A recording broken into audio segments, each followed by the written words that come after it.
what a run of form we've been on. So, if you look at the first start of the season, because we only have 2 games left, we were so inconsistent. We went through a patch in the middle of the season of failing to win anything. And then January came. Now, the last game that we showed you was this one here. West Brom at home, where we won 4-1. And since then, bear in mind, we were in the relegation zone when we started that episode. But since then, unbelievable.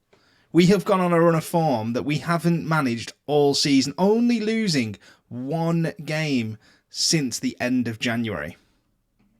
Now, this has put us 15th in the table. 24 points clear of Millwall, who at one point were above us in the table. This run of form has been phenomenal, and we haven't changed the tactics. What we have finally got is a settled team where we don't have injury after injury after injury. And what a difference that's made. We've got 2 games to play, and then we're going to bring you in this episode. We're going to be playing Portsmouth at home and Stoke away. Now, normally, I would have said I'd worry about these games because Portsmouth are 7th and Stoke are 6th. But actually, we beat Blackburn, we beat Barnsley, we beat Derby, we beat Preston. There are no teams that actually hold fear for us anymore, which is amazing to be able to say. So, we're going to get straight into it. We're going to bring you this Portsmouth game, and then we're going to bring you the Stoke game, and then we're going to look ahead to next year because we are going to be a championship team for the second season. All right then, so in terms of our team, it's 4-3-3, pretty much our strongest team possible. Cameron Archer has hit massive form as well lately. I think he's nearly hit 20 goals this season now, which, considering he was really flagging at one point, I think with 9 in January, is really impressive. The end of this season for us has been nothing short of phenomenal. A win today, we could go as high as 11th, depending on other results, which, again, the higher we finish, the more prize money we get. And considering at the moment we are in the red, we need that prize money. So, Portsmouth will be a tough test, but a win could lift us as high as 12th because of goal difference. 11th if Barnsley lose. So we've got to keep an eye. But Barnsley are winning, so are Blackburn. So we can only move up 1 place at the moment to 14th. We've been in 15th for quite a while, actually. But we are dominating possession at the moment. No real chances for either team. Let's give them a shout of encouragement, see if that can help. A free kick at the back then, Amonkwa. It looked like a free kick, but he just seemed to roll it. So I don't know if it was just a break in play. McEachran, I think, for us, has been at the turning point in this season. Him coming into that midfield and us using Dan Davis a bit more. So never mind, Archer's through! Oh, and as I said it, 17 for the season now. 3 away from that magical 20. What a season it'll be for him if he can get there. But that is a fantastic ball and a great finish. Let's look at the offside. I don't think he is. No, easily onside. Great timed run. And a brilliant finish as well. Left the keeper with no chance. 1-0. Portsmouth, who are trying to get to the playoffs, we could put a massive dent in them. And obviously, it's frustrating that we pipped Portsmouth to the league last year. So for them to have had such a good season compared to ourselves, a little bit frustrating. But I think where they strengthened, we definitely weakened our squad. Archer's through again. It's a good block, and O'Leary gets back. Easy catch. You know, Portsmouth are only 2 points behind Stoke, who we play on the last day of the season, so we have quite a lot in our hands, whereas we can't get relegated. We are now safe. Cullen, 2-0. Liam Cullen with his 8th for the season. He has been, again, another really strong performer in the running. Definitely led from the front as captain. But what I was saying is we have a lot in our hands because we could stop Stoke or Portsmouth getting into the playoffs. Stoke don't play today, or it might be a late kickoff, but they'll have a game in hand on Portsmouth, which could all but end Portsmouth runs for the playoffs. A dink ball by Clarkson. Well, Cullen. Oh, Liam Cullen. 3-0. A quick fire double from the skipper. A little bit of luck because the ball from Clarkson was pretty poor. But I will take 3-0. What have we got in here? 13,699. There'll be 611 away fans, no doubt. We'll send them out happy. See, 684 away fans have come up from Pompey. That's a pretty good away following, to be fair. Adams then on the ball. Again, there's not one player, I think, in the team, in the runner that I can criticise. And we've actually been able to keep quite a stable team. Joe Adams, 4-0. Joe Adams with just his second of the season. Bear in mind, he didn't play a lot of the early games because Isaka was playing. What a season it could have been had we had players fit early on. When you look at how we're just taking Portsmouth apart here, we've got a week between this game and the Stoke game as well, so we don't need to really worry about substitutions too much, but we are going to make some. We're going to leave Cameron Archer on, I think. Let's have a look what we can do. Actually, we're going to take him off. We're going to bring Oakley Cannoneer on. We're going to bring Isaka on. And we're going to bring Felipe on. In the midfield here, we're going to take Leighton Clarkson off for Dan Davis. And then we're going to keep one substitute back, as I like to do, just for later on when the legs get tired. But wow, 4-0. This is not something I saw happening when we booted this game up. When we got into this game, you know, that's a good tackle by Longstaff. He's adapted well to playing that holding midfield role. It's not a position he wants to play. Williams back to Raggett then, who plays it out wide to Swanson. Swanson, he's cutting inside, but he runs into his own player, but it's dinked in anyway, and it's just put wide. And they're making a substitution now. Raggett's going off for Hutchinson. And we're going to take Bernard off for Fish, and that is why I like to keep that player there. Fish, I must admit, came in as a squad player, has done superbly when we've called upon him.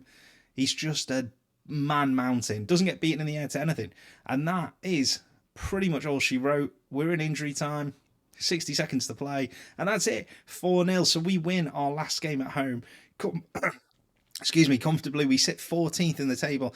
Now, when I was going between the West Brom game and this one, what I said to myself was, I want to finish with more wins than defeats, and I want a positive goal difference. As it stands, we have a +5 goal difference, so unless we get absolutely destroyed by Stoke, we will have a positive goal difference. 17 wins, 17 losses. I want a positive win percentage. I want 18 wins. Let's see how we got on in the last game then against Stoke. All right then, so it's the final game of the season against Stoke. Now, the last time we played these was in a previous episode, and we lost 3-2. We were winning 2-1 until the last 10 minutes when we just capitulated, and their striker scored a hat-trick. So I'm really hoping we can get a bit of revenge today. Stoke have already clinched that playoff spot that I mentioned in the last game, so hopefully they're a little bit off today, maybe resting a few players for the playoffs. But this is our last big hurrah of the season. Stoke away from home. We can move up a couple of places. We could we were already at mid-table, but we could get a little bit higher in mid-table, I suppose. McEachran with a fantastic pass to Cullen. Cullen with a chance to cut it back. He does to Archer, but it's blocked. It's good defending, and it's cleared by, I think it was Kilkenny. Stoke are a good team, though. I won't kind of deny it. If you look at where they are pressing as well, wow, what a press they have now. The Stoke do play 5 at the back with 2 holding midfielders, which makes them incredibly difficult to break down, but we are keeping the ball fantastically well. It's not what this Stoke team are built for. They're built to be hard to break down. You can see they are pressing us from right in our own half based on the heat map of where their players tend to be, and you can see it there, how high up they're pushed. Anderson, who scored the hat-trick in the reverse fixture. We have got him man-marked, but he does seem to be losing his marker here, but it is blocked by Bernard. Oh, Edwin Anderson! Bernard did so well to get the block in, but that finish, you can only take your cap off to him. What a strike that is. Bernard thought he was going to get there, I think. And yeah, I mean, wow. I mean, they are pushing to win the ball back high, as you can see, but we're keeping it really well. That did come from us losing possession, which is frustrating, but that can happen playing this tactic. Clarkson to Longstaff. Longstaff's got space. He looks for De Silva, who's got a fantastic goal. And that is a good save. He's got a cracking goal recently. Got second in goal of the month for April or March, maybe. So he has got some form for that. And that's a good ball in, but it's cleared at the near post. And it comes back to Joe Adams, who decides not to do anything with it, and it's cleared. Disappointing to be 1-0 down. We've had our fair share of the game, but at the same time, we're going to say that we're controlling possession. I want to send them out happy. I don't want to send them out under pressure. We're hitting the target with our shots. And whereas we might not take as many shots, we do work the ball into the box. So our tactic is all about getting shots from the most profitable positions. He hit the post. What a good header that was. Tezgel gets it, and Amankwa gets there and puts it out for a throw-in. I think we've got a bit lucky there and escaped. There's so many empty seats in this stadium. Look at them all. Shocking. Bernard with a good header clear. De Silva chasing, but doesn't even close the man down. It's put back in, and it's cleared again. And it's put back in again. Amankwa this time. It's head tennis. And it nearly wrong foots the goalie, Yaros. Let's make a couple of substitutions here. Because we are not doing as well as I would like. So we're going to take Joe Adams off, and we're going to bring Freddie Asaka on. I would normally bring Jack Byrne on, but he's recently had a dummy spit, and as a result, that lad can disappear. What I have just noticed is, why is the... That shouldn't be appearing on there. There we go. So apologies for anybody who's just seen my Steam stuff in the bottom corner. That shouldn't be appearing. We've just changed that. I love finding stuff out like this when I'm in the middle of recording. Anyway, CJ Egan-Riley's going to come on for Longstaff. Longstaff is completely gassed. And we're going to bring Will Fish on at the back for Bernard. So Archer hopefully can bag us a couple up front and score some goals for us there. That would be absolutely delightful if he can.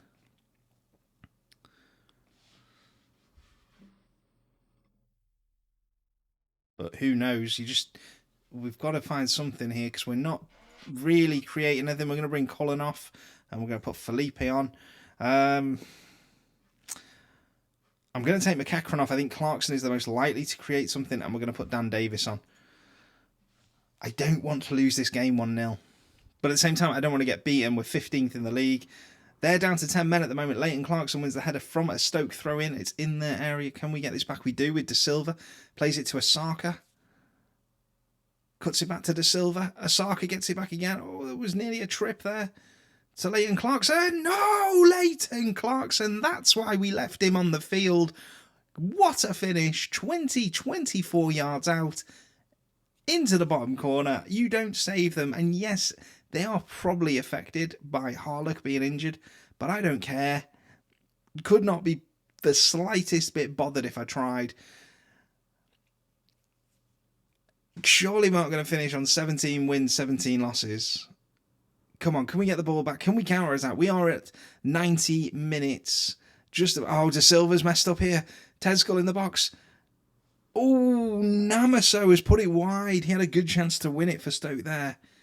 I'll be happy to come out of this game, I think, with a draw on the pattern of play. So that is it. That is the end of our season. We have finished 13th. We have pretty much finished exactly mid-table. Had we won, we would have already gone up to 12th. So I'm quite happy with that, considering where we were at the end of January when we played West Brom.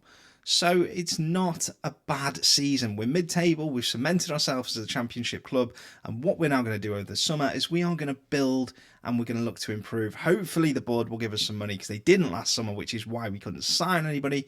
But you don't know. The budget hasn't been announced yet. Anyway, I hope you've enjoyed this season. We're going to go again next season. And we're going to see if we can push for the playoffs and get into the Premier League. If you do like the content, hit subscribe, hit the thumbs up, and hit the bell so you don't miss out on any future content. And I'll catch you in the next one when we start Season 5 as the manager of Wrexham. I'll see you all soon.